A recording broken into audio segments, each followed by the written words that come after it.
Hello, everyone, and welcome to another episode of Vegan Proteins Muscles by Brussels Radio. My name is Ben. And I'm Dani. And this is episode 215. So, you just came back home. Is your family super excited that you're back? I hope so. Yeah. I think so. Yes, they are. Yeah. And I'm excited to be back to see them and my dogs, of course. That's a big one. And I'll be moving to Cape Cod, which is the little J on Massachusetts, for those of you who don't live in the Northeast or aren't familiar. So that's where I'll be spending most of the summer and fall, which I'm looking forward to because I didn't spend too much time there last year. Is your family already out there or are they still here? No, they go out to visit. It's mostly kind of a summer home sort of thing that we use more during those months. But most of the time they're here kind of in the Boston area. So I'll be mainly there, but bouncing back and forth a little bit. Okay, cool. How was the drive back up? Pretty uneventful. Actually, I was very proud of myself. I only stopped twice the entire time. So on Friday, I drove up to visit some family in Chesapeake, Virginia. So I was in Raleigh, North Carolina. It was about 3 hours up to Chesapeake. Did that on Friday. Stayed over Friday, and then I woke up at like 6 on Saturday, and then I left their house at 6 a.m. Saturday morning, and I got to my house near Boston at 6:30 p.m. in the evening. So that's like the cap for a day of driving is like somewhere around 12 hours. Yep. I drove East Coast to West Coast and back once by myself alone, and I learned that's it. That's about, after that, you just start like, I don't know, dissociating. You're not paying attention to the road anymore. But yeah, that is a very long day. I think what trained me for it was, I may have mentioned this in podcasts before, but for ultimate Frisbee tournaments, I went to school in Vermont and the fields wouldn't unfreeze until like April or May. So we'd practice indoors, but tournaments are played outside. So we would have to travel down to Georgia or Florida or South Carolina for these tournaments because the season runs while college is in session. So second semester, January through April, May, by the time it gets to the warmer months, at least in Vermont, the school's out. Right. So for the college season, we would have to either drive or fly, and school doesn't pay for flights. So they would help us pay for rental vans, 12-passenger vans. And so usually we could fit the entire team in like 2 12-passenger vans in a car. And so we would leave Thursday night. We would get out of classes, like maybe eat dinner at the dining halls. Then we would leave Thursday night, drive through the entire night on Thursday. Did you guys have a driver or did you guys have to like switch off? We switched off. We didn't have a driver. So we'd all have to like switch off and take turns. And you had to like do the certification process to become a driver. So most of the underclassmen weren't drivers. It was mostly like the upperclassmen. So sometimes there wouldn't be that many upperclassmen who were driving certified. Sometimes we broke that rule. But we would get there then like Friday, maybe midday or afternoon, just get settled into like the host hotel or maybe we found somebody to stay with. And then we would sleep Friday, hopefully get a good night of sleep. Then we would play all day on Saturday. We'd play like 5 or 6 games usually. And then leave Saturday night? No. So then we'd sleep Saturday, and then Sunday it would be like, Saturday would be the bracket games, Sunday would be the elimination games. Oh, okay. Then we'd play the bracket on Sunday, and we'd probably wrap up by like 3 p.m. on Sunday.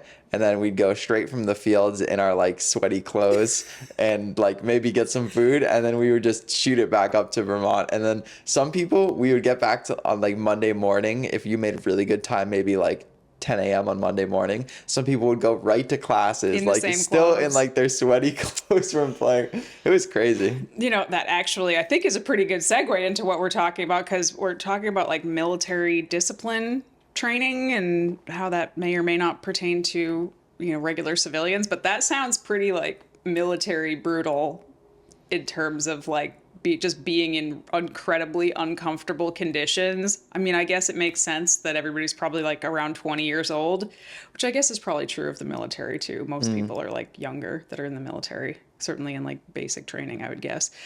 But yeah, that sounds terrible. That sounds awful. That's like the equivalent of like a flight to Australia or something in your sweaty gym clothes. Yeah, it was a bit over 20 hours usually to drive. I will say it made for very good bonding with all of your teammates. I bet. And spending all that time together. But Oh man, like if one person has to pee and you have to stop for one person. No, you just tell them to hold it.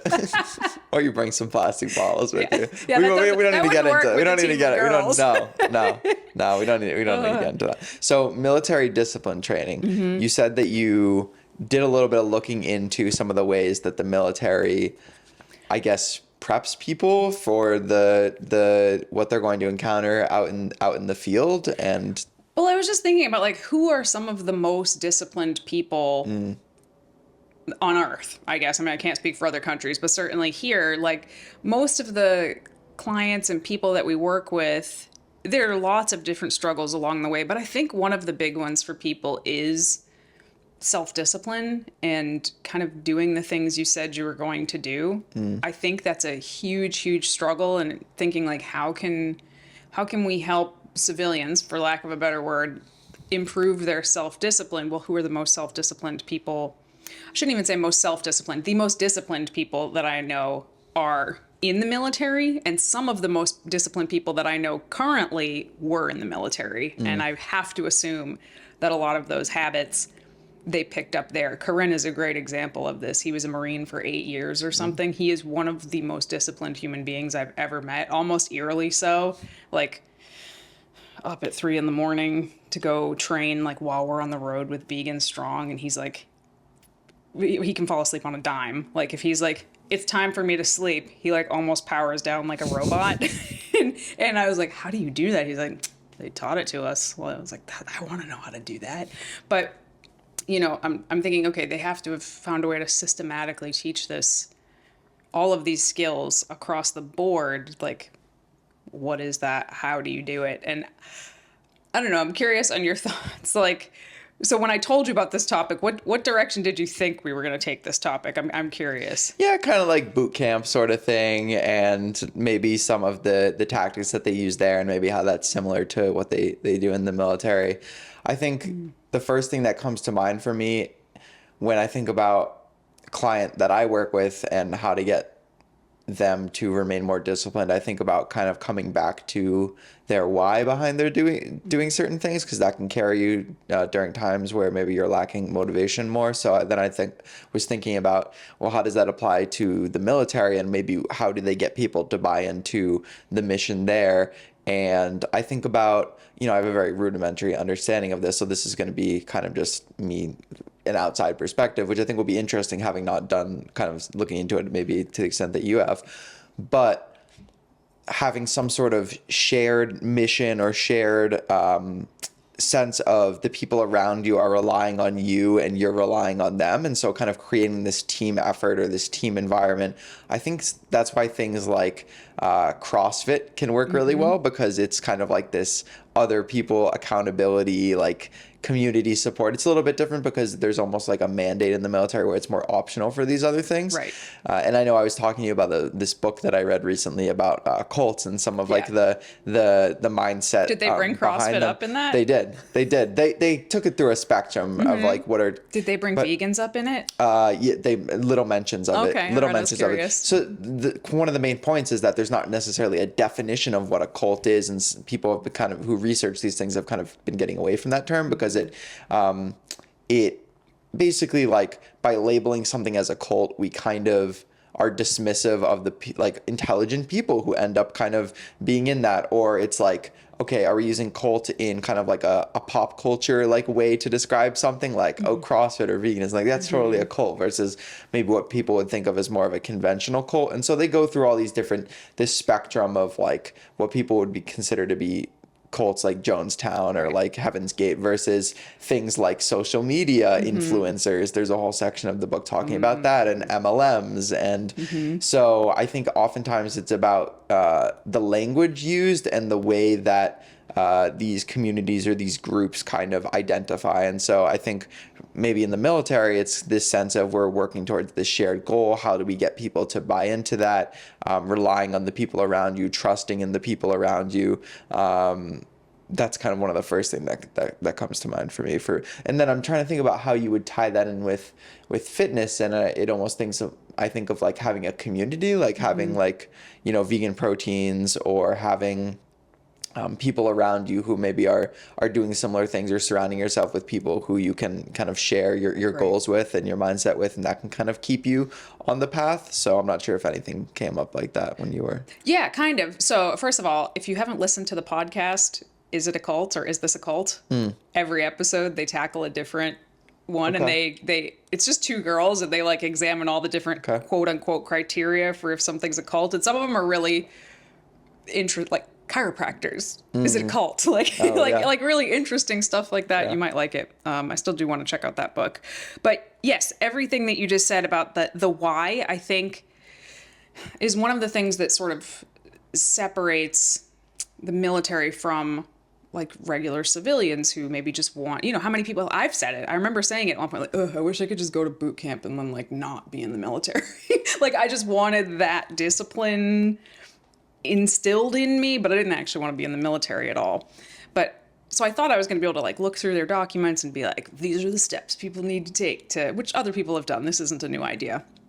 But then as I was looking through it, I was like, well, there's a couple of things that make it very different than a civilian. One, I don't actually think it is self-discipline. It's discipline that is put upon you by the training itself. And I think because of that, there is absolutely a line of like what here can be applied in the same way, unless you want to hire somebody to follow you around and like crack a whip on you. So that was kind of a flaw in my initial thinking. Which is what some people expect when they hire a coach, is they expect the person who's just gonna like crack the whip and tell them what to do and berate them when they do something wrong. And it's always a tricky conversation to have with somebody. Yeah, and some people do kind of thrive a little bit more in that kind of an environment to a degree. And for me, like I can kind of recognize that in some people and be like, this person needs me to be a little harsher than I might be with somebody else. Like it's going to help them. But the other major thing that I think makes it, like you said, CrossFit and the community, and you're relying on each other totally. But in the military, it's like, it's literally life and death. Like you are relying on the person next to you to possibly save your life, and vice versa. And I think that adds a level of pressure that hopefully you can't replicate anywhere else in the world. So I think those two things make it sort of not repeatable in real life, which kind of makes my whole premise of this conversation quite a bit trickier. But I still think that there are things that the military does when they're training soldiers that can be applied to, everyday people just trying to improve their health and fitness, or just even their discipline in other areas of life. Like I mentioned Corinne's training and his eating, but like he's disciplined in literally every area of his life. You will never show up and see Corinne dressed like a slob. Like it just doesn't happen. Anytime we go out, like we'll be working for 12 hours at a veg fest, and we're all in our just like kind of sweaty, ratty, vegan strong clothes. And then it's like, okay, we're going to go to dinner at this place. And he just like pops into the bathroom and comes out in a suit. And we're just like, whoa, way to make us all look bad.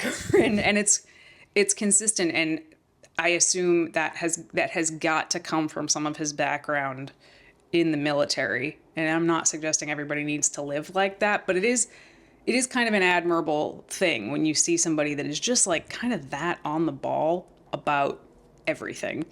I'm gonna have to send this to him afterwards and be like, look, at some point I should probably have him on to talk about this in more detail, since he knows more about it than anybody else on our team. But I think one of the first things that I noticed when I was reading more into this is that the military, they have standards for everything. Like there is a standard operating procedure for every little thing they do, right down to, I'm sure many people have heard this, like how they make their bed. Like it has to be made a very specific way. If it's not, someone's going to come in and rip it apart and be like, do it again.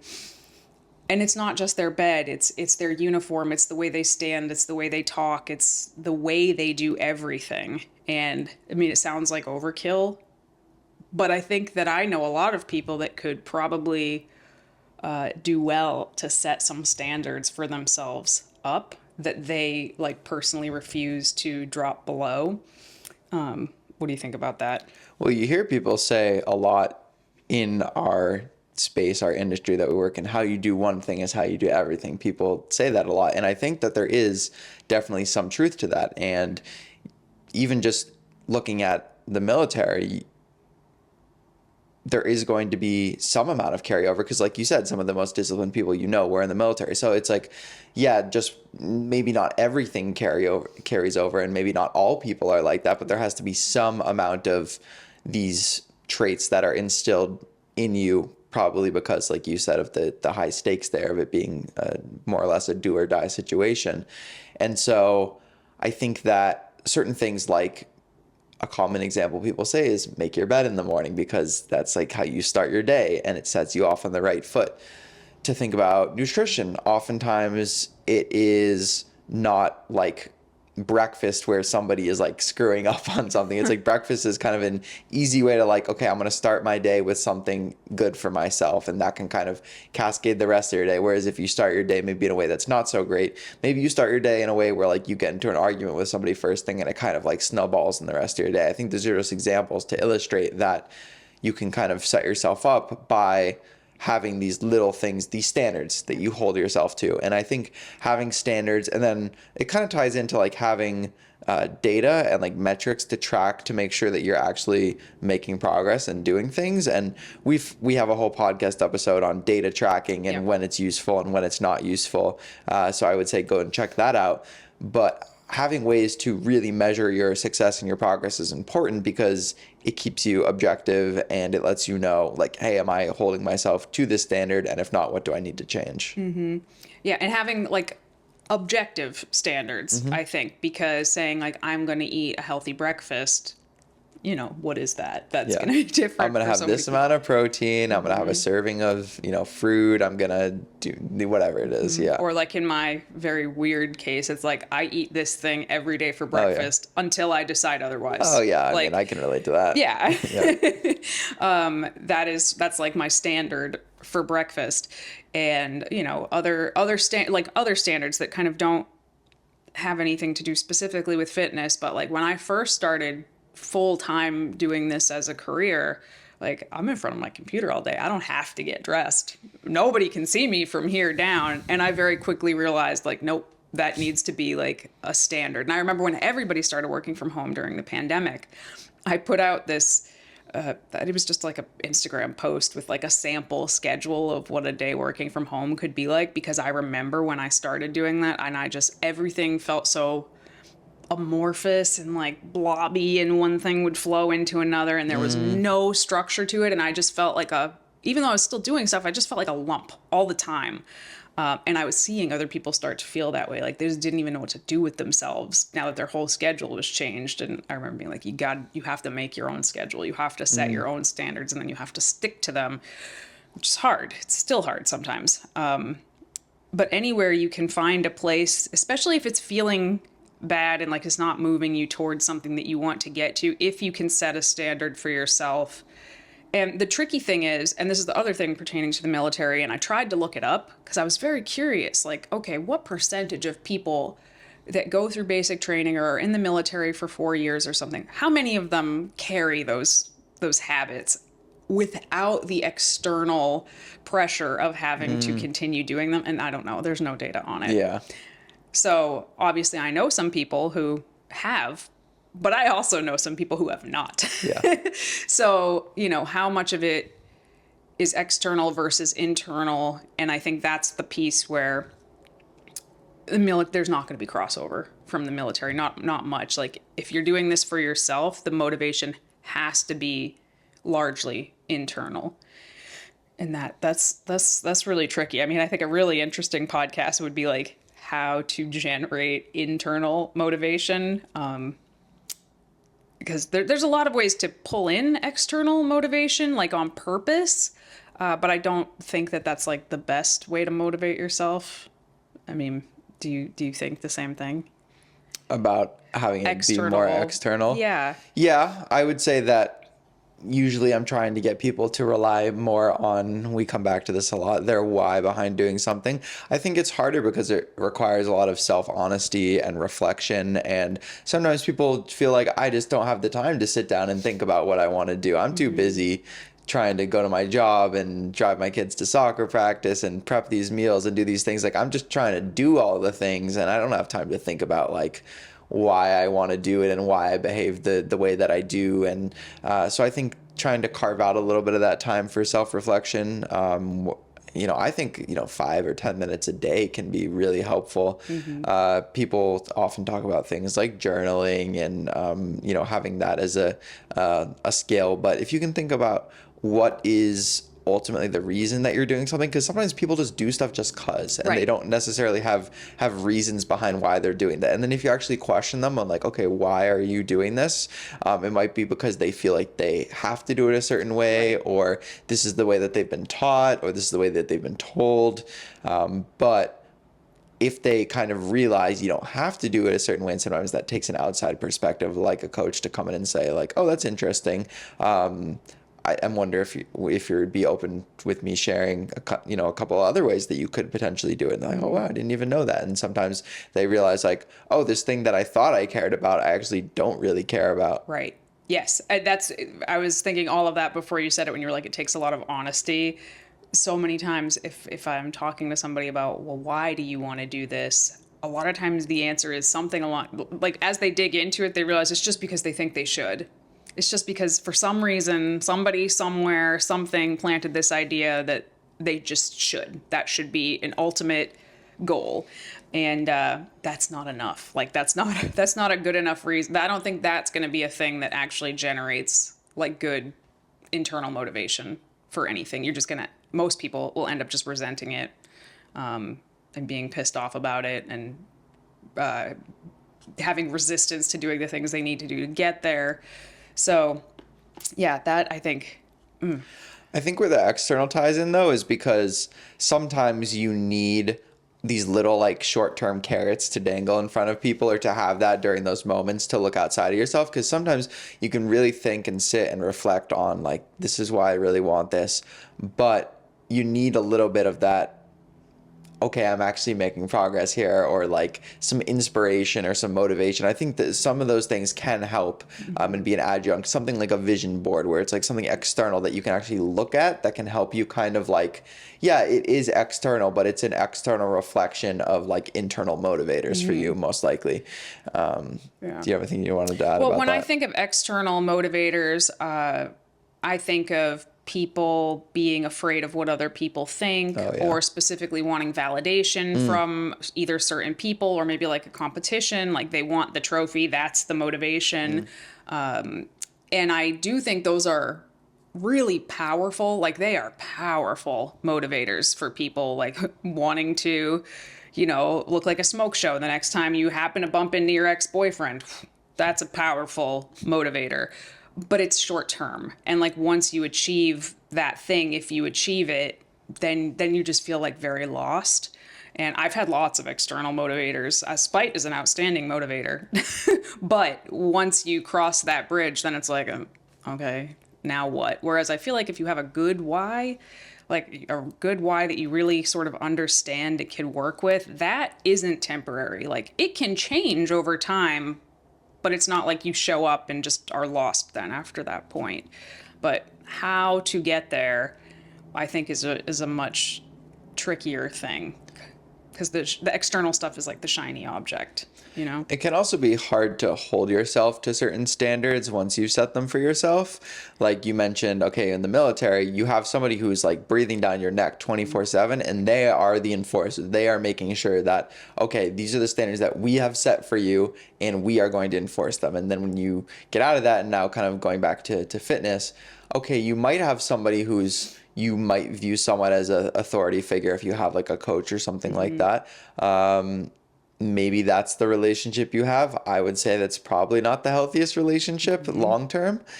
Sometimes, like you said, you need a little kick in the pants. That's fine. But usually you want somebody who's more of a guide than they are kind of...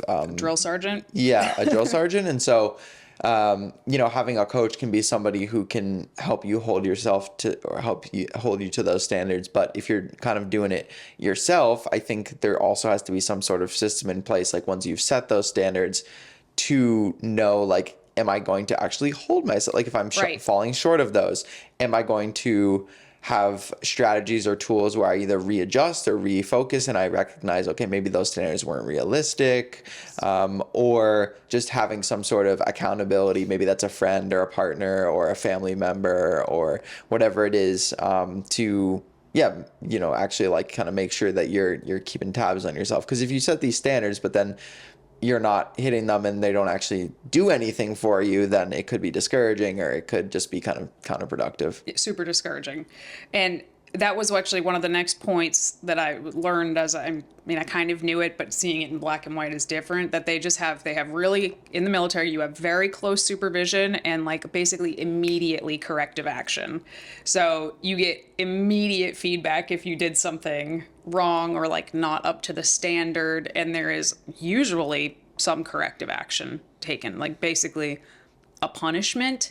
I've been really kind of chewing on that, like, is that something that people should do? Because we've seen people do this, right? Like, oh, well, I overate yesterday, so today I'm going to undereat to make up for it. Or I missed this workout, so now I'm just going to do 2 in a day, as sort of like, they might not view it as punishment. They're just trying to like make up for it. And I don't hate the idea of kind of giving yourself a consequence for not sticking to your word, if you had every reason to be able to stick to your word. But I don't think those are very good consequences at all. I think they're very counterproductive. I think if you could have a way to set up that system for yourself without invoking guilt, it would be useful. But the guilt component makes it so tricky, because that's what gets you in that cycle of doing the consequence. And then it's tough because there's physiology involved here too, with food. And it's not like in the military. I mean, maybe they have some sort of thing with like food and like deprivation. I'm sure maybe during some times, but I don't think so. So it'll be like, oh, your uniform isn't pressed up to code, drop it, give me 20. Yeah. Like, they're not really super related to one another. I mean, I've heard of sometimes people having to, a lot of times the punishments are either having to do certain chores that no one else wants to do, or physical feats, like you have to just run laps for the next hour, maybe while other people are having lunch. But it's not like you overate, so now you have to undereat. Yeah. It's not like that. One thing I was thinking of with the immediate feedback thing was like personal trainers. Like if you're doing training in the gym, and I mean, we can do this online, right? When clients send us form feedback, it's not as immediate because we're not there in the moment with them in person. But having a personal trainer, it's like one of those things where you're doing a form or an exercise, and immediately you get that feedback of like, oh, correct this thing this way. So I think that there are certain applications I can see, or certain crossovers where that would be useful. And it's not like, you need to have that person there all the time, but it can be maybe helpful at times to have a little bit of that oversight.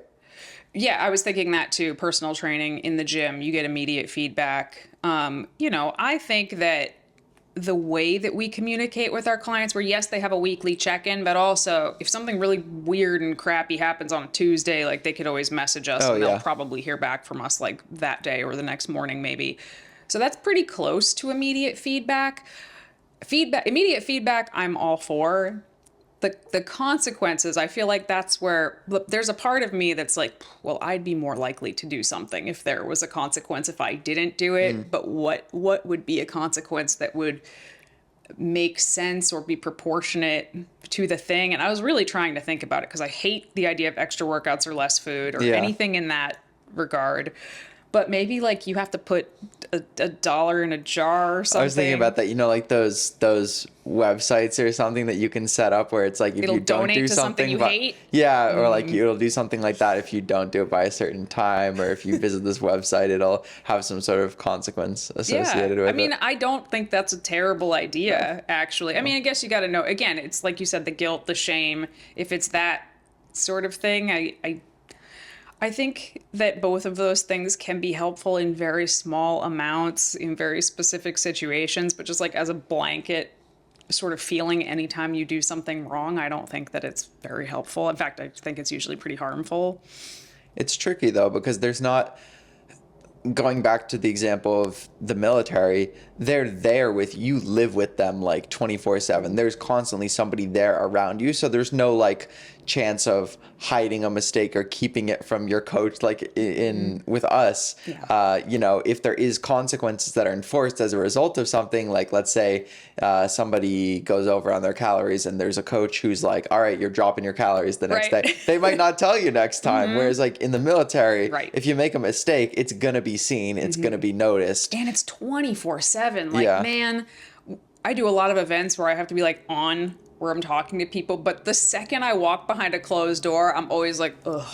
Yeah. You don't get to do that in the military. Like the second somebody walks into the barracks or whatever, you have to be up at salute and everything needs to be perfect. Like, I think it's probably a reason not to, this is tangential but related, you know, the videos of like the, you know, the Goggins type content where it's like who's gonna carry the boats, you gotta want it bad enough, like all this sort of stuff. I feel like often it is pretty performative for social media, and if you were to talk to some of these people in real life that you meet who are really disciplined, like Corinne or like other people who've been in the military, I'm sure they would probably say, yeah, a lot of the stuff you see out there is like either stuff you've heard, like they'll be like, so it'll be like a Marine reacts to like some influencer Marine saying something like, we never did that, or like that, like that's unrealistic, like that's not something that happens, to the point where there's sometimes people who are even faking, like, you know, it's stolen valor, where they're like, oh yeah, I did this or I did that, because it's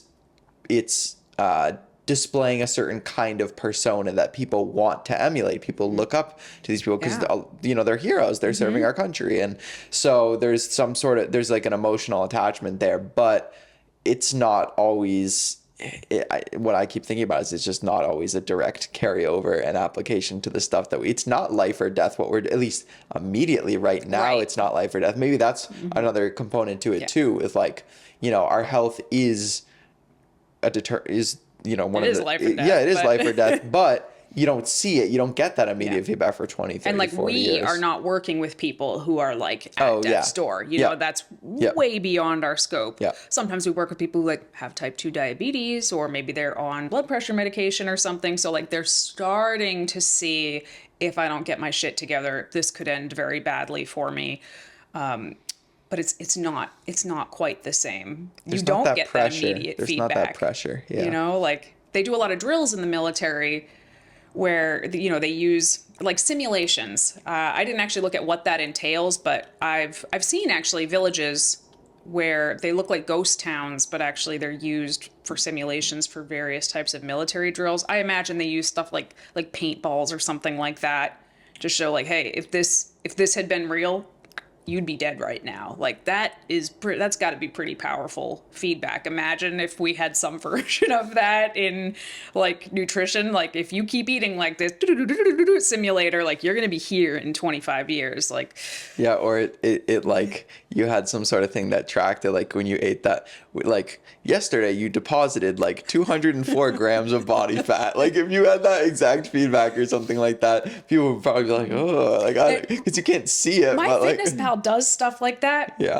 I don't know if you ever, I don't use this feature because I've found it to be bullshit, but at the end of the day, when you like finish your day and you click like, I don't know, finalize day, it's like, if you ate like this every day, clients send me you'd that. weigh blah, blah, blah in 12 weeks. Yeah. And it can either be really exciting number or a really scary number, but I haven't found that to be right. No, and I think, you know, our physiology is way more complicated than that, which is why I'm like, if you had some sort of tool that could actually measure the physiology of it and you knew it was accurate, kind of like the immediate feedback of getting hit with the red paintball and you knowing right then and there, like, oh crap, like this is what's happening.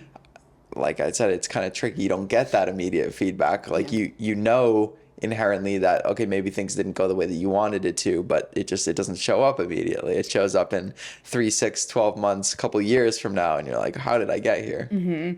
Yeah, there's just a lot of stuff to think about here. So you mentioned the David Goggins type. So I did actually read his book, You Can't Hurt Me. And I'm always of a really mixed mind when I read these kinds of things because they are really inspiring. Like if half the shit in that book actually happened, it's pretty impressive. But on the flip side of it, like there is no reason why your average person should be living like that. You know what I mean? You know who I actually like a bit more than David Goggins is �奧𝐻𝐿. Yeah, I know 𝐬𝐿𝐫𝐿. He's become kind of another one of these like massive figures in the I haven't fitness watched space. any of his new stuff. Like, Yeah. I don't know if his vibe has changed a Okay. lot, but his sort of basic core principles of like, what are they? Like extreme ownership Yeah. of your own decisions and Yeah. actions. I wish I could remember them all. Most of the stuff that he said, even though I'm not like an extremist in any of those directions, I'm like pretty on board with most of the stuff that he says about like leadership and how just the way people should lead by listening more and talking less. And most of it I hear it and I'm like, okay, I don't know if he's one of those crazy over the top types, but he was a Navy SEAL for a long time. And everything I've read of his, I'm like, yeah, I'm pretty on board with all of that stuff. So I like him quite a bit. Yeah, I think the major, I would say, trap or just thing to keep in mind for people who really like consuming that kind of content is sometimes it can be this thing where by reading or consuming content that has this really like inspirational, like self-discipline, like, oh man, like that's so cool vibe to it, you almost get the reward by listening to it and like living like vicariously through that person. It's kind of like the person who makes this elaborate plan and lays everything out and it's the perfect plan and you get this dopamine hit by like, oh, I just made this amazing person, but then they never actually do it. Or listens to a bunch of podcasts about their physical fitness and health, but never actually takes any Yeah. action to improve it. Yeah. I'm looking at you guys. Yeah, I agree. And when I started, there was a phase where I was so into like self-help type of books, and I still generally enjoy them, but I stopped listening to them because I noticed that's exactly what was happening. I was like feeling like I had done something when all I had done was read somebody else's words and hadn't actually done anything. But I do think there's a few books I've read over the years that like I found if I actually am able to sort of internalize some of the messages and just apply them, it's not actually like steps you do or anything, but I've found them to be helpful. And I think it was extreme ownership, or maybe it was discipline equals freedom or something like that. And for somebody who's as laid back as I am, I actually was like, yeah, agreed on most of that stuff. But back to that one point about like corrective action and consequences, like I think trying to come up with some consequences that sort of make sense for yourself, like if I don't do this, then blank. The money one I think is a good idea. Donating to something you hate, that would be a huge motivator, I think. Or even I was thinking like, oh, if I was planning on going to something, but didn't do the stuff I said I was going to do all week. It's kind of like what my parents would do when I was a kid. Like, you're not going to that party this Friday because you were a little punk all week. Fair. Like, maybe something like that. Do you think there's a way to do it in reverse too, where it's like if you have this level of consistency with this thing, you get, I mean, we talked about extrinsic and intrinsic motivation, having it be more reward based. Definitely. Yeah. So I've always been like publicly a big advocate of having rewards for yourself when you achieve XYZ. In the same way, I don't think the punishments should be related to food or fitness. I don't think the rewards should be either. Like, it's not, oh, I reached my goal weight, so I'm going to go celebrate with a pizza. Like, that's a slippery slope. But, I'm going to reward myself with a new hoodie, or I'm going to go spend the afternoon in the library or bookstore, or take myself to the movies or something. Like, I love stuff like that. The problem I've run into with a lot of my clients with this, and I'm curious if you have too, is I say, come up with some reward ideas for yourself when you reach these. We'll talk about them. We'll make them the most appropriate ones possible. And they'll come up with some, but they'll be like, but it's not really that exciting to me because if I want to do something, I just do it. Okay. Well, that makes it a little bit trickier then, like, because that sort of like treat yourself mentality has just become so like, I deserve a little treat all the time, every day. Makes it so like when you actually want to reward yourself for something, it's like you need bigger and bigger things to do it in order for it to still be satisfying. So I've never, ever, ever talked about like, maybe a consequence for not doing what you say. Maybe that is kind of a good idea. This is the first time I've ever brought forward this particular idea. So I don't know about it yet. I'm not 100% sure on it, but I think maybe.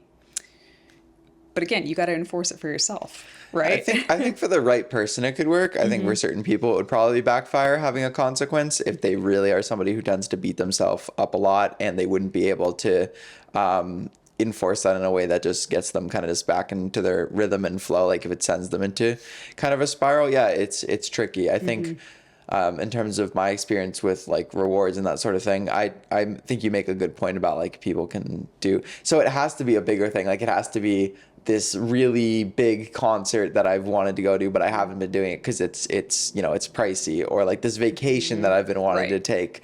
It probably has to be something like that, but it's hard not to make it like monetarily tied to something. Yeah. Like what if that's something that's not in the cards for you? Then how can you find a reward there? It's tricky. It is tricky. And that kind of brings me to my next thing that they do in the military is they specifically work on mentally conditioning people. They put them in mentally very challenging situations so that they have to learn to be really uncomfortable. Like they just have to get used to being mentally uncomfortable. So, I mean, sometimes it's physical and mental, but an example would be like, I don't know, standing at attention in the rain for 6 hours or something. That's not actually I mean, standing for 6 hours is probably hard, but it's not like you're going to die standing for 6 hours, but like mentally, I just think about myself trying to run for 30 minutes, like physically, it's actually not that bad. Mentally, my brain is just like, stop. With every footfall, it's like, what are you doing?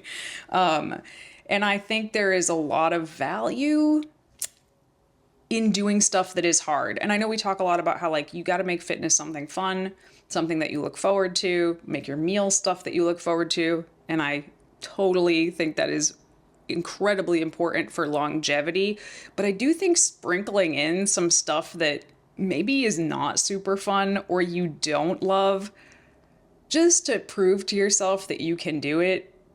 I know I've done that a lot in my life. I ran a 5K, like I did a race a couple summers ago, realized I hate running, and I'm running another race this summer, but it's an obstacle race. It's different. Just to say to myself, because I've told myself my whole life, I can't run. Like I'm not a runner. I hate running. I can't do it. I just needed to show myself, no, you can do it. I'm not going to do it anymore. But I've done it with certain foods that I don't love, but I know that they're like really good for you. And maybe I should just stop being a baby and see if I can get better at consuming them. I think there's a lot of value in that. Have you done anything like that for yourself where it's like, I'm pretty sure you have. When I was walking like 35,000 steps with a 20-pound weighted vest during my prep to prove to myself that I could do it every day, stuff like that. Okay, maybe not quite that extreme. Yeah. The one that you said about like the foods, like incorporating ones that I know I don't really, or trying to find ways to have those even if I'm not a huge fan of them. Like, I don't know, put in some, I don't know, like flax seeds and something, or something, I don't know, something random, some vegetable I don't really like, trying to find beets, like that's not a vegetable I don't like. Yeah. I think the nice part with nutrition is there's not a ton of foods that are like must have, so you can find a way around it. But yes, pushing yourself outside your comfort zone. I can think of a couple examples with both training and nutrition that kind of I was thinking about as you were saying it. So with training, maybe you have somebody who's not used to pushing themselves that hard. You could give them, and like every time they start to feel like that burning in their muscles, like they might give up on a set. So maybe you give them some high rep sets on like an exercise that it's safe to do that on, and you say like, I want you to, you know, really learn how to push yourself here. You give them some drop sets or some supersets or something like that. That's going to challenge them. Or you put them on an isolation machine and say, I want you to go to failure on, you know, on your last set, and make sure that they're doing that, because that's building that mental toughness thing. You could also, you know, Cliff Wilson has a really good saying, who's like one of the best natural bodybuilding coaches, and his saying is like, or maybe not a saying, but he says that the competitors that he works with who are the most successful are not the ones who are doing, who say, I will do what it takes to be successful, even if what it takes is pulling back and not just pushing myself all the time. So you could have somebody in the gym who is always taking everything to failure, and they're pushing themselves super hard, and you're like, I need you to leave a couple reps in reserve here on a few of your sets. That could be something that is mentally hard for somebody, and it's challenging. I have a client who she's working on building grit. just in general. And I actually think she's already got quite a bit of grit. And one of the things that's happening is her work schedule has changed significantly, and like squeezing the cardio in is just, it's not happening right now. And she's really stressed about it. The fact of the matter is, she doesn't need to be doing cardio. We're doing cardio because she likes doing it. For her goals, it's not necessary at all, but it's stressing her out so much. And that's a really good example of, you know, week after week, I'm just like, this is the challenge. The challenge is for you to not do the cardio and to be okay with it right now, because that's where we're at, and it's not necessary anyway. So if you're trying to build grit, there it is right there. Like, it's not always what you think it's going to look like. That is the hard thing. So I agree with you fully on pulling back, but I don't always think that even for a fitness goal, like, you don't just have to build mental toughness in the like physical realm. For me, I really struggle to have no stimulus. Like, if there's no podcast playing or music playing or something in my ears, like, I'm ready to crawl out of my skin. Just be alone with your thoughts. Ooh, what a terrible idea. Just kidding, kind of.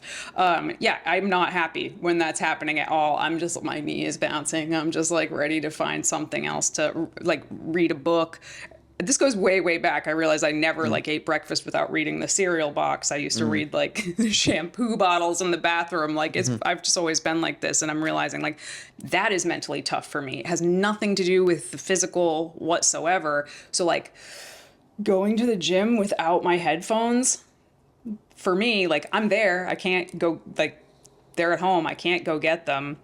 I'm not going to watch a video or listen to a podcast on my phone without my headphones. So like, that's something that I've been trying to do more of, because it's like, I'm already doing something physically challenging that also benefits from having my full attention as well.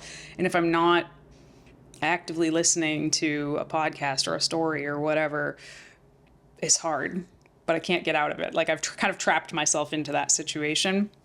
And that builds mental toughness. And I think anywhere that you can find, here's my theory. If there's something you think you can't do and you don't have like actual physical proof that you can't do it, like, you should probably try and see if you can do it. Not all at once or anything, but I don't like that feeling of I can't blah, blah, blah, blah. Like, no, I can. And now it's going to suck. I'm going to hate it, but I can do it. And I feel like that is a really good way to build mental toughness. And that carries you. It carries you, like, you're going to have a hard time reaching any physique, fitness, whatever goals without mental toughness. So building it where you can, I think, is important. Yeah, I did that recently with coffee, where I like didn't like the idea of not being able to go without it. So I was just like, I'm just going to do an experiment and see what it feels like to give up caffeine and not put like an end date on it, and just see, like, do I notice my sleep is better? Do I just have it be purely curiosity, science, observation. And the first, like, so this was the beginning of March, probably like a week or two before the cruise that I started this. And the first like 3 or 4 weeks, honestly, up until like the past couple of days, I've had probably like headaches almost every single day, or like multiple times a day at different points. And it's only now that I feel like, 4 weeks later or whatever, or 5 weeks later, that now it's just like back to normalcy. So that was something that was interesting for me. Yeah, and caffeine, people underestimate how long it takes to like withdraw from caffeine. I'm like, a couple days max, it'll be fine. If you ever get a chance to catch Robert talking about his caffeine addiction, have you heard him mention it in any of his talks? With the yerba mates, that example? It's really funny, because I've heard him give this talk in front of people who have been like, I'm gonna cry from laughing right now, that are actual drug addicts, that have like actually hit rock bottom in these really horrible ways, and he's giving this talk about his yerba mate addiction. I shouldn't laugh, because it definitely was a real addiction, and he gave it up cold turkey. And he was just literally face down on the floor in his house for like 2 months, basically. Wow. I mean, he was drinking like 6 or 7 yerba mate bottles. And he like didn't realize that they had caffeine at first, right? Because he's a lifelong drug and alcohol-free person. He's never had a cigarette. He's never had a beer, nothing. But he didn't realize that he was like very addicted to caffeine. I remember when I met him, we used to joke about 10 and like, you know, the 5-hour energy drinks. We'd call it like 10 or 15-hour energy drinks because he'd do a bunch of them at once.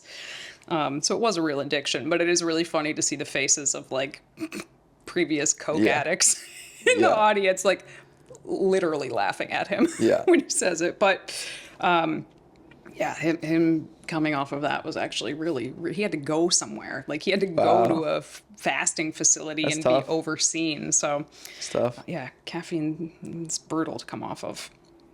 It's another good example of like doing some like a 24-hour, like 48-hour like fast, like just seeing like, oh, could I actually, you know, do that? Because of course, like if it starts to go longer, like 4 or 5, 6, 7 days, medically supervised, all those caveats, etc. But you know, doing 1 or 2 days by yourself. And I also think that the motivation for that is important. Oh, right? yeah, because I know a lot of people who want to do that because they want to drop weight. Oh yeah, it's a bad motivation. Yeah, no, more for like the mental benefits of it, I guess you could say. Yeah, it is definitely an exercise in mental toughness. And way back in the day when 𝐵𝐿𝐿 and I met, we used to do a lot of stupid stuff. But one of the things we did multiple times were various types of juice feasts, which include smoothies, then juice fasts, then water fasts. And it was an absolutely terrible idea, especially at the rate that we were doing them. But mentally, it was interesting because even if you're on just a regular weight loss journey, you're not fasting or anything, which you shouldn't be,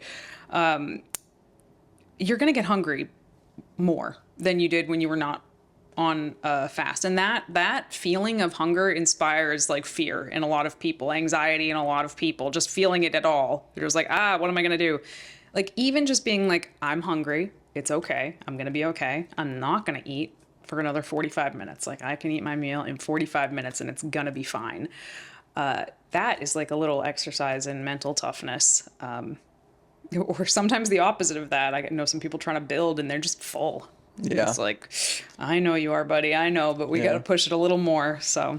No, I mean, when I was out visiting Sawyer a couple months ago, my digestion, there was like, I ate something that was a little bit off and I just didn't really want to eat food for a while. So like I had a day where day after that, I just did kind of liquids and still didn't feel that great. So I'm just like, I'm just not going to eat for like a day. And I'm like, okay, I was definitely hungry, but I felt okay. Like I was still able to, we went and did a workout and I'm like, oh, like my strength was fine.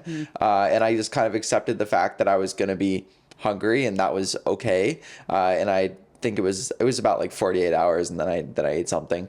But I was like, oh wow, like I didn't die. I was okay. And like I could sit with the hunger and just the knowing that I wasn't going to eat something and I wasn't constantly thinking about, oh, when's the next meal? Like you said, it can inspire fear and you're like, this fear of starvation, I guess you could say, but you do it, you know, and you realize, oh, okay, you know, it's not a big deal if I go a couple hours without And I think part something. of that goes back to like the setting standards, right? If you are just hungry and you just never know when you're going to eat again, it makes sense that you would, if you like literally didn't have food, being hungry would be genuinely scary. But if you have like standards like, okay, I'm just not going to eat for a day or I'm not going to eat for 45 minutes, it helps you actually do hard things when you know what's coming.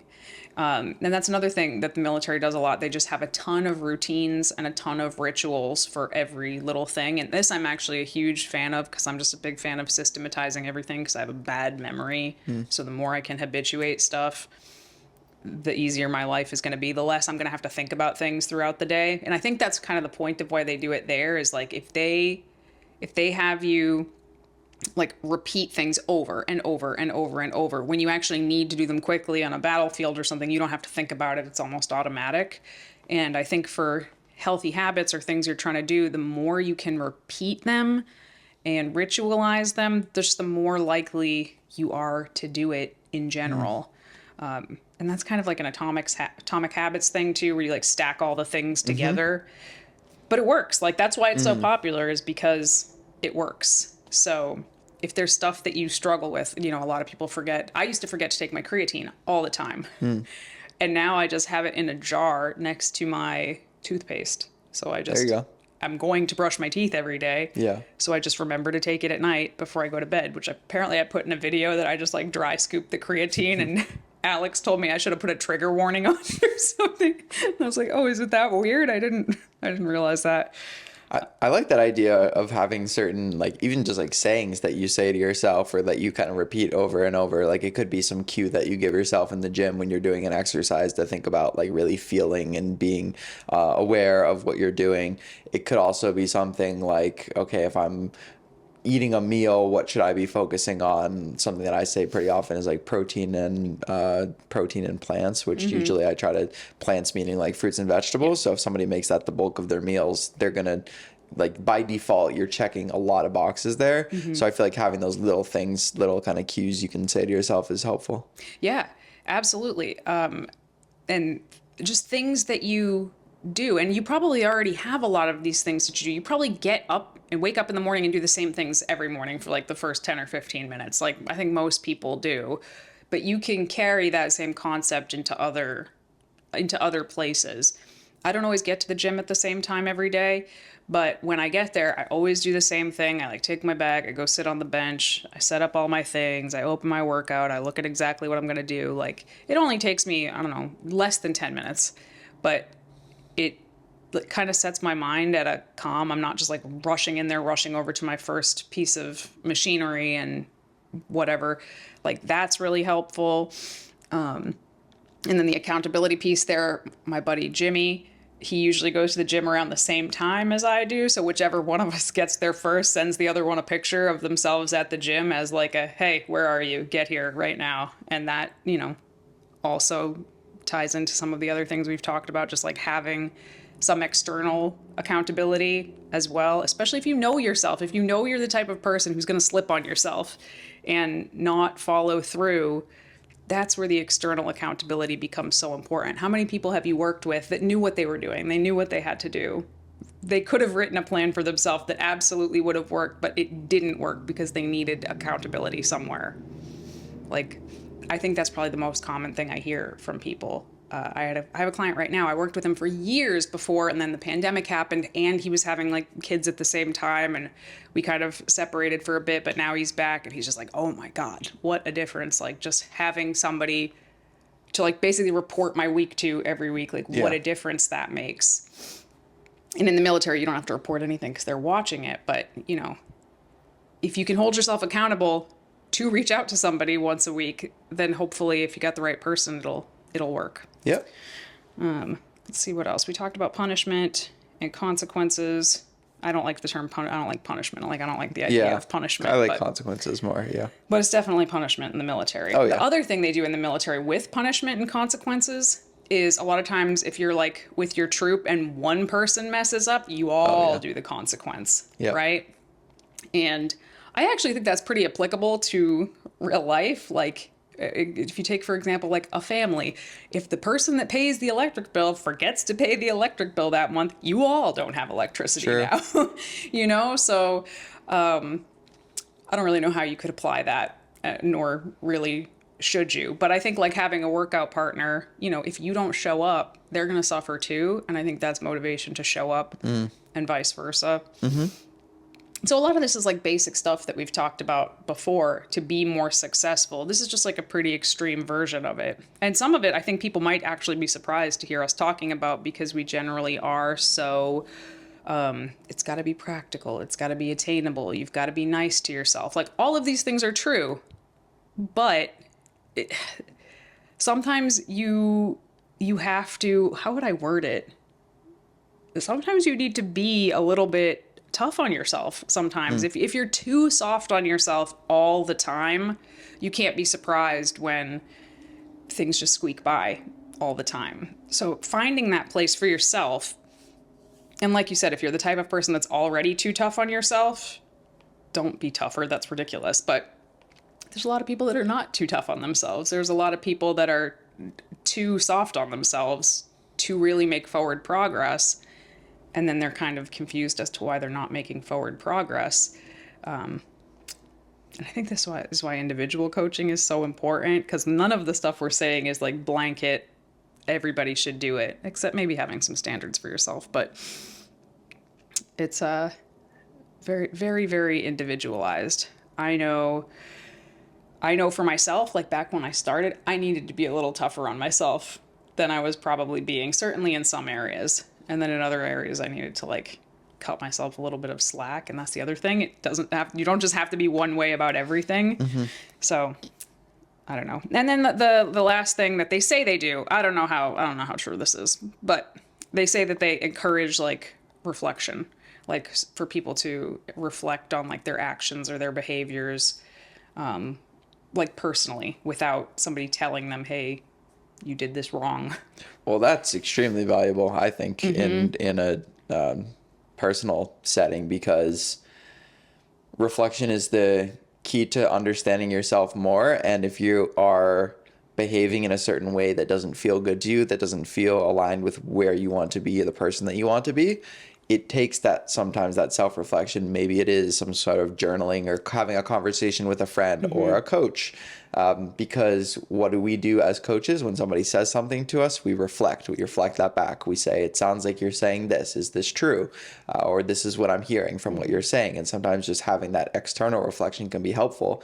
But that external reflection could be writing it down, looking at it on a piece of paper, and now it's out of your head and you can really kind of start to sink in. So it's like, if you screw up, you have an oopsies, you make an error, whatever it is, instead of constantly like beating yourself up in your head about it, you can say, all right, what did I learn from this? Right. What do I want to, would I change anything? Because sometimes something happens that somebody doesn't like, and it's like, oh, this thing totally went to shit. And I'll ask them, I'm like, okay, it went to shit, but could you have done anything differently? And would you do anything differently the next time? And they might just be like, no, it was just a crappy situation.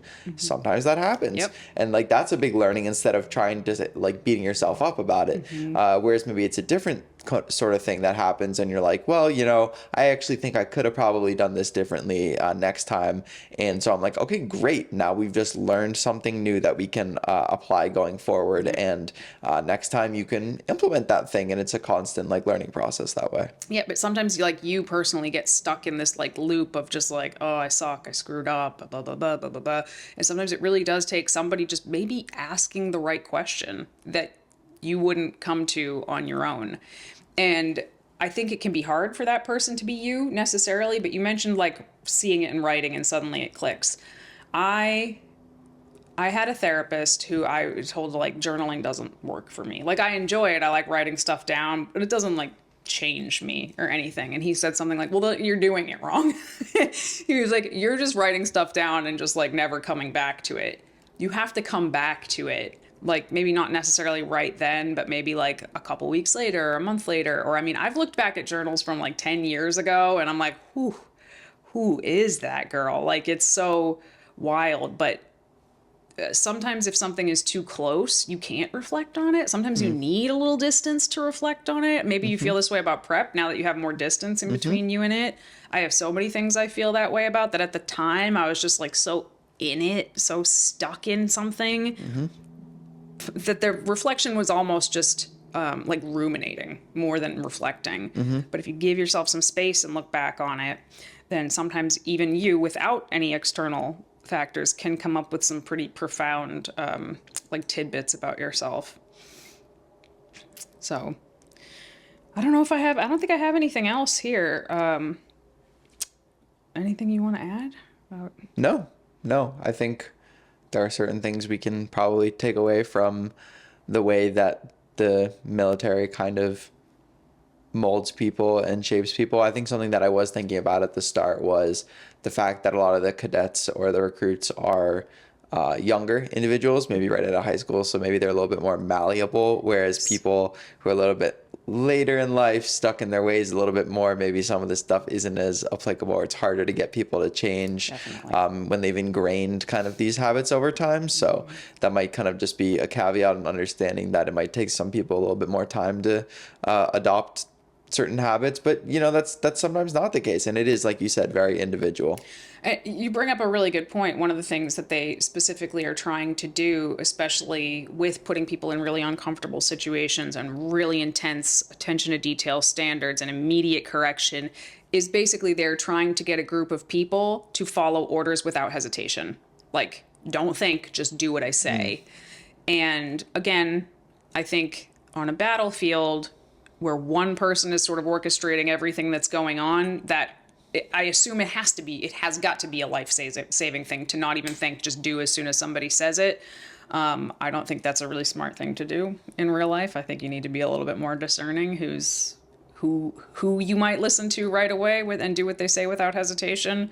I think some people could probably stand to listen to a fewer people and do what they say, because some people are trying to listen and do what everybody says, and then they're not going to get anywhere. Just listen to us and just do what we say. That's the solution. It's funny because if they listen to each one of us, we'd probably all say slightly different things too, which is kind of funny.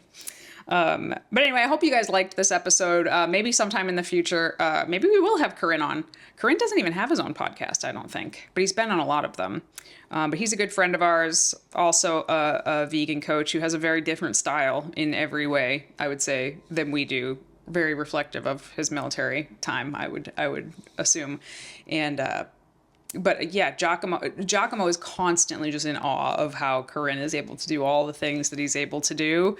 And it is very admirable to see. I don't think I have that level in me.